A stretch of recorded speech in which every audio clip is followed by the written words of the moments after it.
말이 많은 사람들은 항상 말할 사람을 갖다 필요로 해요. 그래서 계속 말할 사람들을 쫓아다니게 되지요. 외향적이고 적극적인데 부정적인 분들이 있어요. 이분들은 말을 하면서 꼭 누구 흉을 보거나 사람들한테 하기 싫은 잔소리를 하지요. 사람들은 그 사람을 자꾸 기피 대상으로 여기게 되지요. 그러나 모든 사람이 말할 사람이 없다고 외롭다고 느끼는 건 아니에요. 그리고 아무리 친해졌다 그러더라도요, 그 사람에 대해서 시기하고 질투하는 마음이 들 때 그거를 다이렉트하게 드러내는 것도 별로 좋지는 않아요. 아무리 친해지더라도요, 상대방이 들어서 싫어할 것 같은 얘기는 가급적 안 하는 게 낫지요.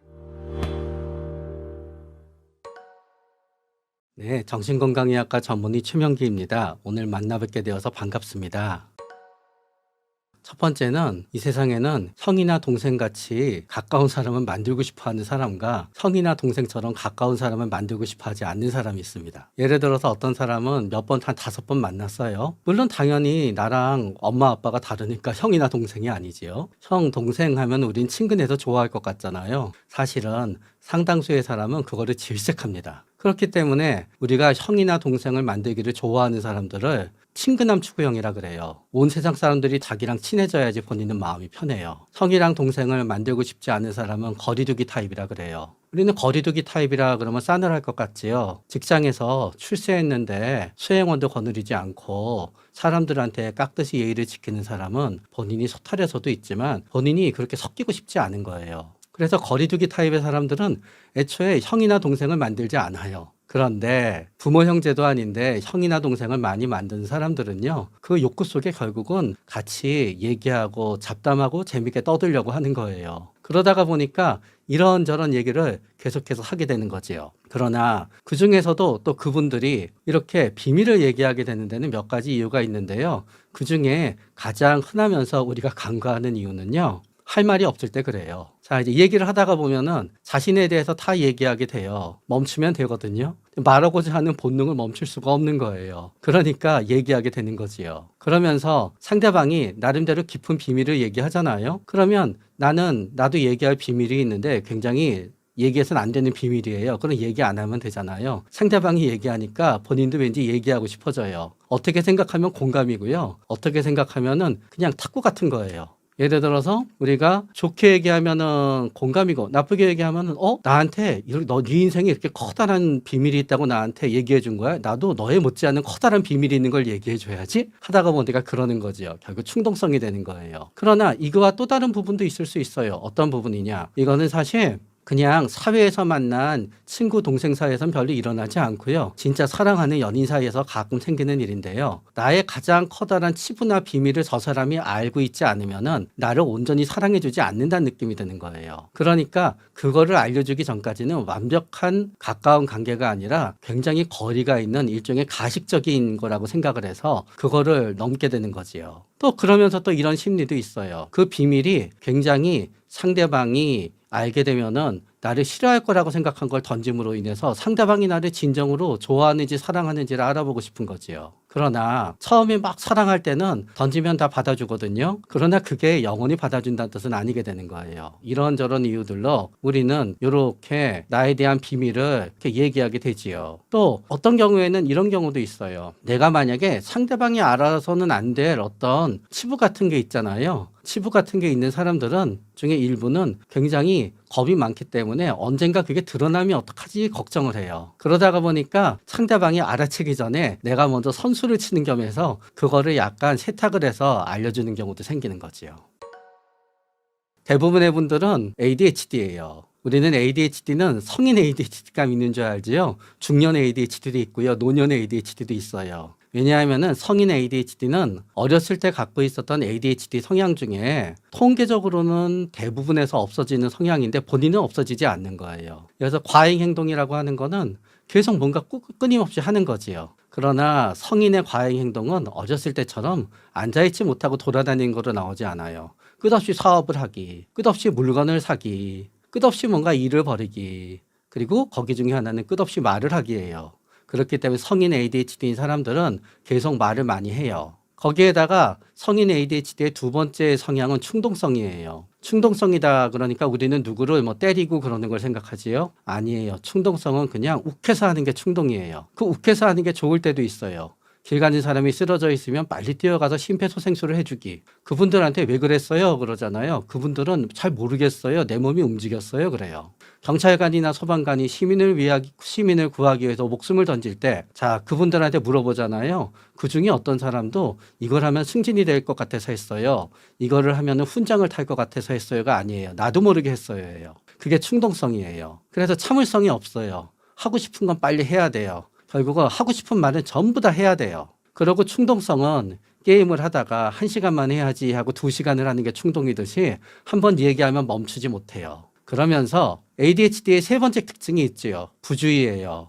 멋지게 얘기하면 부주의지만요. 결국은 눈치가 없어요. 어렸을 때를 보면은 어떤 아이들은 애들이 다 떠들다가 선생님이 올 듯 하면 슬금슬금 말을 안 해요. 그런데 어떤 아이들은 꼭 선생님이 올 때까지 얘기하다 걸려요. 그러면 그 학생들의 억울한 마음도 이해는 가지요. 다 같이 떠들었는데 왜 나만 갖고 그래요. 자, 우리는 주변 사람들이 재미없어 하는 것 같으면요. 알아서 그 얘기를 덜 해요. 그런데 눈치가 없으면 계속해요.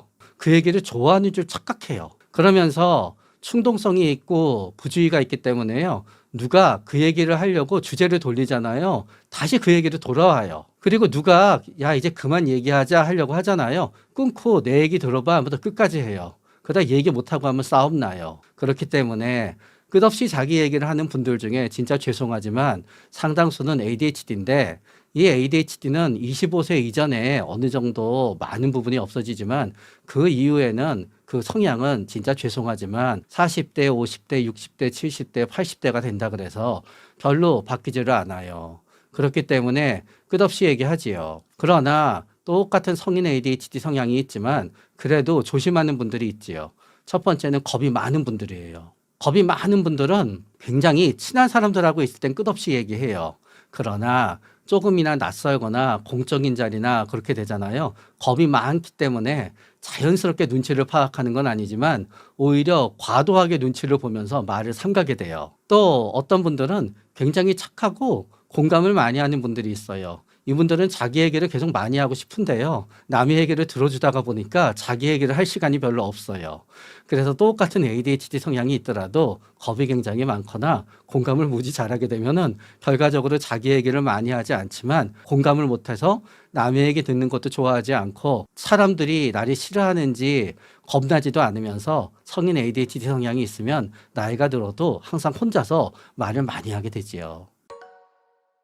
나이 들어서 말을 줄이지 못해도 너무 세속적이어서 죄송하지만요. 내가 엄청 아름답거나 내가 엄청 외모가 출중하거나 내가 엄청 돈이 많으면요. 별일이 생기지 않아요. 그냥 사람들이 그거 보고 있고 사람들이 나하고 질려서 헤어지면은 또 다른 사람 만나고 또 다른 사람 만나고 또 다른 사람 만나면 되지요. 그러나 말이 많으면은 가까운 데서부터 문제가 생겨요. 말이 많으면은 배우자가 싫어하지요. 그런 다음에 말이 많으면은 자식들도 별로 좋아하지 않아요. 그래서 별로 찾으러 오지 않아요. 그런데 문제는 뭔가 하면은 말이 없는 사람들은 누가 안 찾아오더라도 혼자서 그냥 즐겁게 지내요. 말이 많은 사람들은 항상 말할 사람을 갖다 필요로 해요. 그래서 계속 말할 사람들을 쫓아다니게 되지요. 그래서 계속 끝없이 모임에 나가고 친구의 친구를 만나고 하게 되는데 이제 그렇게 되지요. 그러나 혼자서 말을 많이 한다 그래서 사람들이 다 싫어하게 되느냐? 꼭 그렇지는 않아요. 혼자서 말을 많이 하지만 진짜 재미있게 혼자서 말을 많이 한다. 그러면은 어느 정도 이상 지겹긴 하지만요. 들어줄만 해요. 혼자서 말을 많이 하지만 진짜 얘기하는 걸 보면은 사람들이 잘 모르는 것만 얘기해요. 그래가지고 그 사람이랑 나는 100번을 만났는데 100번 다 다른 걸 얘기하고 있어요. 재밌는 거를. 그러면 때때로 어떤 사람은 그 사람한테 그 사람을 만나는 이유 자체가 그 사람의 얘기를 듣기 위해서 만나요. 그러면 별일이 생기지 않아요. 근데 문제는 이런 분들이 있는 거죠. 자꾸 사람이 필요로 하다 외향적인 거지요. 말이 많아요. 나름대로 말이 많다는 점에서 적극적이지요. 그런데 외향적이고 적극적인데 부정적인 분들이 있어요. 이분들은 말을 하면서 꼭 누구 흉을 보거나 말을 하면서 사람들한테 하기 싫은 잔소리를 하지요. 그러면은 결국은 많은 사람들이 그분이 특출난 재능이나 특출난 재력이나 특출난 외모가 있거나 뭔가 상대적으로 본인이 다른 사람이 그 사람의 말을 들을 수밖에 없는 강점이 있지 않다 그러면은 사람들은 그 사람을 자꾸 기피 대상으로 여기게 되지요. 그래서 그분들이 굉장히 좋아하는 곳이 자기를 쫓아내야 쫓아낼 수 없는 형태의 모임들이에요. 동창회에 동창이 나가면 쫓아낼 수 없잖아요. 너 왜 그렇게 말이 많니 하고. 그러니까 유난히 모임들을 좋아하게 되시지요. 그러나 모임이 줄어들게 되면은 그때는 그분들은 말할 사람이 없으니까 굉장히 외롭다라고 느끼게 되지요. 그러나 모든 사람이 말할 사람이 없다고 외롭다고 느끼는 건 아니에요. 어떤 분은 나이가 들면서 말할 사람이 줄어들어서 오히려 더 편하다고 느끼는 분도 있을 수 있는 거예요. 앞에 거짓말했던 거는 계속 일관되게 가는 쪽이 대체적으로 좋아요. 나는 유학을 갔다 오지 않았어요.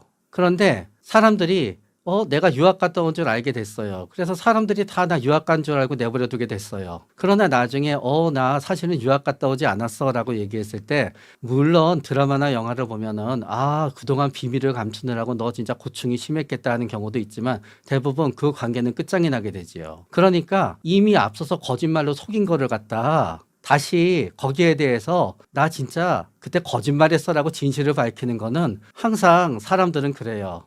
미리 얘기했으면 좋았잖니. 지금 이렇게 지금에 와서 얘기하니까 진짜 난 배신감을 크게 느껴 했지만요. 그거는 어제 얘기하고 오늘 얘기했어도 배신감을 똑같이 느껴요. 그렇다고 제가 평생 거짓말을 꼭 유지하자는 쪽은 아니에요. 그런데 이미 상대방이 믿게 해버린 거짓말들을 갖다 나중에 거짓이 아니라고 얘기할 때는 거기에 대해서 상대방이 나를 용서해 주지 않을 거라는 단단한 각오를 하고 용감하게 우리가 얘기하면 돼요. 그리고 또 아무리 가까이 사이가 되어도 안 좋은 얘기는 내가 진짜 한때 너 진짜 싫어했었어. 이런 얘기 별로 좋지 않아요. 친하다고 생각하니까 친해진 다음에 나 처음 너 봤을 때 너 진짜 사람이 아닌 줄 알았어. 뭐 이런 식으로. 좋지 않아요. 그리고 아무리 친해졌다 그러더라도요. 진짜 그 사람에 대해서 친하지만 시기하고 질투하는 마음이 들 때 그거를 다이렉트하게 드러내는 것도 별로 좋지는 않아요. 결론은 뭐냐. 아무리 친해지더라도요. 상대방이 들어서 싫어할 것 같은 얘기는 가급적 안 하는 게 낫지요. 그러나 다시 정리해보면 첫 번째, 거짓말은 안 하는 게 좋지만 내가 의도적으로 거짓말을 했건 하다 보니 나는 거짓말을 한 게 아닌데 상대방이 나에 대해서 거짓으로 믿었는데 내가 그거를 갖다 시정하지 않고 오랜 관계가 지나갔는데 거기에 대해서 내가 정의하기 위해서 진실을 얘기할 때는 굉장히 커다란 각오를 갖다 해야 된다는 거지요. 그 다음은 상대방에 대해서 굉장히 지금은 아니더라도 과거에라도 굉장히 안 좋은 느낌을 가졌다. 그거 역시 피해야 되는 게 맞지요. 그런 다음에 얘기를 하다가 보니 상대방이 내가 아는 사람이 이거를 얘기하면은 틀림없이 싫어할 게 뻔해요. 예를 들어서 나는 나의 정치적 성향을 밝히지 않았어요. 근데 난 상대방의 정치적 성향을 알아요. 그러나 맨날 그 사람은 내가 나의 정치적 성향에 해당되는 정당과 정치인을 욕해요. 친해지다가 보면은 얘기해도 될 것 같거든요. 얘기하면은 결국은 사이가 멀어지고 다투게 되지요. 그런 거 역시 얘기하지 않는 게 좋다고 생각이 돼요. 때때로는 내가 굉장히 불행해지고 내가 굉장히 고난에 빠지지 않았으면은 이 친구와 나는 진정한 우정을 이어갈 거야 라고 생각했던 사람이 내가 고초와 곤란을 겪음으로 인해서 진정한 친구가 아니게 될 수도 있는 거지요. 내가 생각하는 진정한 좋은 친구의 기준을 내가 충족하게 되면은 내가 진정한 좋은 친구일지언정 아마 내 주위에 내 친구 10명이 다 나한테 진정한 좋은 친구가 되진 않겠지요. 그러나 그 중에 한두 명은 나의 서로 진정한 좋은 친구가 될 수 있을 거예요. 진정한 친구가 각자의 기준에 따라 다른 거예요. 만약에 어떤 사람이 나는 하룻밤 신나게 놀면 진정한 친구여야 하면 되는 건데 우리의 진정한 친구는 내가 굉장히 고통에 빠지고 끔찍해졌어도 나를 버리지 않을 사람을 우리는 진정한 친구라고 생각하거든요. 그런데 내가 어떤 형태의 끔찍한 고통에 빠질지 우리가 알 수가 없어요. 만약에 내가 신용불량자가 돼서 100억이 필요해요. 그러면 그때는 돈이 없는 친구들은 내 진정한 친구가 되지 못하는 거예요. 애초에 돈이 하나도 없으면 포기하겠지요. 그러나 돈이 좀 있는 친구들인데 나한테 기꺼이 돈을 빌려줄 정도가 아니면 진정한 친구가 아닌 거예요. 나는 어떤 친구랑 맨날 새벽에 밤을 새워서 술을 마시고 그로 인해서 온 가족의 욕을 먹으면서 우리들은 그 욕을 극복하는 진정한 친구야라고 생각하면서 살았어요. 그런데 내가 간경화에 걸려서 술을 못 먹게 됐어요. 그러면 우정이 이어질 것 같지요? 다 깨져요. 그러면 그때는 진정한 친구가 안 되게 되는 거지요. 그렇기 때문에 우리는 만약에 내가 진짜 죽을 것 같은 위기에 놓였는데 거기에서 나를 구해줄 수 있는 사람을 나의 진정한 친구라고 생각하게 되면은 그거는 내가 어떤 위기에 빠지냐에 따라서 진정한 친구가 달라지는 건데 우리는 나의 불행을 선택할 수가 없거든요. 그래서 때때로는 내가 굉장히 불행해지고 내가 굉장히 고난에 빠지지 않았으면은 우리는 이 친구와 나는 진정한 우정을 이어갈 거야 라고 생각했던 사람이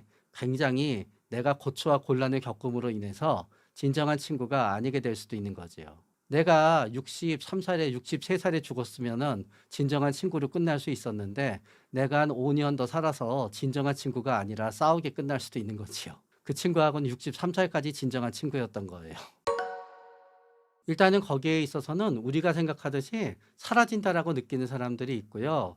많이 줄어서 좋다고 느끼는 사람들도 있어요. 근데 이제 친구가 점점 줄어들 수밖에 없는 이유는 보통 친구라고 하는 게 겹겹이 쌓여나가기 위해선 중거 집단이 있게 돼요. 첫 번째 초등학교 친구들 계속 이사 가고 나이 많아지고 서로 딴 동네 살게 되면은 서로 별로 안 만나게 되지요. 중고등학교 때 친구들 마찬가지예요. 서로 동네 바뀌고 사는 곳이 달라지게 되고 하는 일도 달라지게 되고 누구는 유학 가고 누구는 이민 가고 그러면은 잘 안 만나게 되지요. 그런 다음에 직장에서 동료인데 진정한 친구라고 생각했었던 분들도 직장 옮기게 되면은 대부분은 안 만나게 되지요. 그런 다음에 결혼하기 전에는 친구여서 굉장히 진정한 친구들이었지만 다들 열심히 아이를 키우게 되면은 엄마면은 우리 아이 엄마들과 아빠면은 우리 아이 아빠들과 어울리다가 보면은 나는 친구랑 만날 시간이 줄어들게 되지요. 그러다가 보니까 중고 집단에서 멀리 있게 되고 중고 집단이 자꾸 바뀌다가 보면은 우리는 자꾸 한 친구랑 계속 이어지게 되는 게 굉장히 어려운 거예요. 그리고 누군가의 삶이 바뀌게 되면은 친구도 일종의 바뀌게 되는 거지요. 예를 들어서 좋은 얘기더라도 뭐 똑같이 어떤 연예인들이 넷이 있었는데 전부 다 가난하게 처음 시작했어요. 한 사람만 엄청 잘 나가는 거예요. 그러면은 뭐 네 사람이 끝까지 친할 수도 있겠으나 그 잘 나가는 사람의 입장에서는 나머지 세 사람이 부러워하는 얘기가 꼭 좋게만은 들리지 않겠지요. 그런 다음에 굉장히 잘 나가는 연예인이 자기는 아무 생각 없이 차도 몰고 오고 아무 생각 없이 명품도 걸치고 왔는데 나머지 친구들의 입장에서는 그다지 좋지가 않겠지요. 그리고 아무리 부자라지만 맨날 사주다가 보면은 조금 왜 나만 사주나 생각도 들겠지요. 그러다가 보니까 살아가는 여건이 바뀌게 되면은 친구도 바뀌게 되겠지요. 그런 다음에 결혼하게 되면은 아무리 나는 이 친구가 좋더라도 배우자가 너무 그 사람을 싫어하게 되면은 좀 안 만나게 되기도 하겠고요. 그런데 친구가 자꾸 멀어지게 되는 이유는 우리 뇌에는 전부 다 본인이 감당할 수 있는 인간관계의 수가 무한대가 아니기 때문에 그래요. 그냥 누군가 생각나는 사람 이름 얘기해라. 그러면은 10명, 뭐 15명까지는 막 얘기하지만요. 그다음부터는 생각해야 돼요. 한 30명 넘어가면은 했던 사람 얘기 또 하게 되지요. 근데 살다가 보면은 우리가 다른 좋은 사람이 생겨서 이 좋은 사람이 잊히는 게 아니라요. 살다가 보면 끔찍한 시기에 맨날 원수만 생각하다가 보면은요. 내 친구 중에 한 명은 연락을 안 하게 돼요. 그래서 굴곡 없는 삶을 갖다 살아갈수록 우리는 친구들과의 우정을 쭉 유지할 수 있는 거고 굴곡 있는 삶을 살다가 보면은 많은 친구들과 헤어지게 될 수밖에 없는데 인생을 살다가 보면 굴곡이 없을 수가 없고 굴곡이 한 번 있을 때마다 대부분 친구는 확 바뀌게 되지요. 친구는 많은데 불행하다. 뭐 공통점이라기보다 몇 가지 유형이 있을 수 있겠지요. 첫 번째는 이런 분들이 있어요. 자, A랑 B가 있어요. A는 B를 50만큼 친하다고 생각해요. B는 A가 100만큼 친하다고 생각해요. 그러면은 B는 항상 A에 대해서 서운하겠지요. 그런데 어떤 분은 모든 사람에 대해서 그래요. 자기는 모든 사람이랑 다 친하다고 생각해요. 나는 모든 사람이랑 다 100 정도 친하다고 생각해요. 그러나 그건 본인의 생각이었고요. 다른 모든 사람은 그분이랑 한 50 정도 친해요. 그러면 항상 사람들은 내가 애정을 쏟는 것만치 나한테 애정을 쏟아주지 않으니까 나는 굉장히 서운하게 되겠지요. 그래서 그거를 이제 HY 점수가 높다 그래요. 히스테리 점수가. 그러나 히스테리 점수가 높다 그래서 다 불행하다고 느끼진 않아요. 왜냐하면은 그래 나는 항상 사람들한테 잘해주고 괜찮은 사람이야 라고 생각하게 되는데 그거를 억울해하는 사람이 있거든요. 그분은 나름대로 복수심이 있어서 그런 거예요. 그러면은 친구는 많지만 항상 나는 뒤통수 당해 그러면서 본인은 불행하다고 생각하겠지요. 어떤 경우에는 어떤 유형은 또 이런 유형도 있을 수 있는 거지요. 나는 항상 말할 사람이 있고 살면서 당한 나의 많은 고통을 갖다 이해해 줄 사람이 필요해요. 그런데 나는요, 처음에 누구를 사귈 땐 괴롭히지 않아요. 그런데 그 사람을 한 3달 사귀면은 난 항상 그 사람을 괴롭히기 시작해요. 과거에 나를 괴롭혔던 사람들의 얘기를 하면서. 그럼 이 사람도 그거 얘기를 듣다가 질리기 시작해요, 이제. 그러면 그러는 거지요. 항상 난 처음에 너무 잘해주는데 마음을 열고 얘기를 하면은 항상 사람들이 나를 버리고 돌아다닌다고. 그러나 또 반대로 이런 분도 있지요. 진짜 착해요. 진짜 겁도 많아요. 그런데 조금은 왠지 빨리빨리 눈치채지 못하고 조금은 판단력이 떨어져요. 그러면 사람들은 계속 그 사람을 갖다 이용할 테니까 그분은 친구는 많지만 불행하지요. 그 사람을 이용하기 위해서 친구는 주변에 많지만 결국은 다 그 사람을 이용하는 사람들이 되지요. 만약에 아버지가 물려줘서 돈이 한 1,000억은 되는데 굉장히 판단력이 떨어져요. 그리고 누가 얘기해주고 재밌는데 신나는데 데리고 가면 너무 좋아해요. 그러면 사람들은 그러나 그 사람이 전혀 다른 사람한테 호감을 주지 못하는 사람이에요. 판단력도 떨어지고. 그러면은 결국 그분들은 친구들을 사귀게 되면 친구들은 다 원하는 바에 돈을 갖다 쥐고 나면은 다 이제 그 사람을 안 만나려고 하겠지요. 그럼 그분은 계속 불행해지겠지요. 나이 들수록 인간관계에 집착하게 되면 어떻게 되느냐가 아니라 나이 들수록 인간관계에 집착하게 됐다는 게 벌써 상황이 굉장히 엉망이 됐다는 걸 의미해요. 집착한다는 거는 대신할 수 없다는 거예요, 그 사람이. 만약에 어떤 사람이 나이가 들었는데 내가 A라는 사람이 나랑 멀어지게 되면은 B나 C나 D를 갖다 도저히 사귈 수 없을 것 같아요. 그러면 A한테 집착하게 되겠지요. 그거는 B나 C나 D나 다른 사람을 사귈 수 있는 능력이 나한테 없어졌다는 거니까 벌써 큰일이지요. 나이가 들었는데 나는 머리에서 발끝까지 다 누가 나를 도와주지 않으면 못 버티는 사람이에요. 그래서 사람들이 전부 다 나를 좀 도와주다가 다들 달아나요. 그런데 마지막 남은 사람이 달아난대요. 그럼 앞으로 다 내 손으로 해야 되지요. 도저히 못할 것 같지요. 벌써 내가 상대방의 도움이 없으면 살아갈 수 없는 사람이 됐다는 게 벌써 문제가 되는 거지요. 남녀 사이에는 또 이런 경우가 있어요. 어떤 사람이 있는데 내가 아무리 생각해도 지금 한 몇 번 만나지도 않았어요. 그냥 서너 번 만난 거예요. 난 평생 저렇게 괜찮은 사람을 다시 내가 만날 이유가 없어요. 그러면 이분은 저 사람이 아니면은 저 사람 정도 되는 사람을 못 만나니까 엄청 쫓아다니겠지요. 비슷하게 만약에 내가 그래도 나는 이렇게 이 정도 되는 사람을 알고 있어. 나는 진짜 별거 아니지만 나는 이런 사람을 알고 있어. 라는 게 내가 살아가고 자존감의 유일한 원천이면은 그 사람이 없어지게 되면 큰일이지요. 그렇기 때문에 누군가에 집착하게 됐는데, 어? 집착 당하는 사람이 그냥 가만히 좋아해서 가만히 있어주면 아무 문제가 없는 거지요. 누구한테 집착하게 됐는데 집착 당하는 사람이 아무 보상도 없이 계속 속박당하는 것 같아서 싫어해서 떠나게 되면은 그때는 당연히 싸우게 되거나 아니면은 물리적이든 정서적이든 방법을 통해서 있게 하거나 떠나버리면은 또 집착할 다른 사람을 구하게 되거나 하면서 삶은 점점 쉽지 않게 되겠지요. 일단은 혼자 있을 수 있는 능력이 굉장히 탁월해요. 우리는 유치원 어린이집 때부터 애들이랑 막 노는 거 싫어하고요. 굉장히 친한 단짝이랑만 놀든가 선생님이랑 그림 그리면서 노는 거 좋아하는 아이들이 있어요. 그런 다음에 중고등학교 때도 뭐 4명씩 까르르 까르르 몰려다니지 않고 사실은 마음속으로는 학교처럼 싫은 데가 없는 사람들이 있어요. 학교는 그냥 수시 원서 내려고 다니는 거지 시끄러운 학교에서 애들끼리 뛰어다니고 도대체 내가 선택하지도 않는 아이들이랑 한 공간에 있어야 되고 시끄럽고 그러면서 혼자 다니면은 "너 왜 혼자 있니?" 선생님이 와서 얘기 걸고 생각만 해도 학교가 지긋지긋하다는 사람들은 생각보다 굉장히 많아요. 그분들은 혼자 있는 게 굉장히 커다란 기쁨이에요. 그러나 친구가 없으면은 마치 이상하다고 생각하는 세상, 친구가 없으면 마치 이상하다고 생각하는 부모, 있다가 보니까 그냥 어쩔 수 없이 친구 하나쯤은 있어야지 하고 있었던 거지요. 그러나 그분들은 친구 없어도 혼자 있으면 이것저것 하고 좋아요. 그래서 그런 분들은 닷새 일하잖아요. 이틀은 방에서 꼼짝도 안 하고 혼자 있어야지 밸런스가 맞아요. 그래도 혼자 있을 수 있는 능력이 굉장히 탁월해요. 그리고 모든 일이든지 거기다가 게다가 알아서 혼자서 뚝딱뚝딱 잘하잖아요.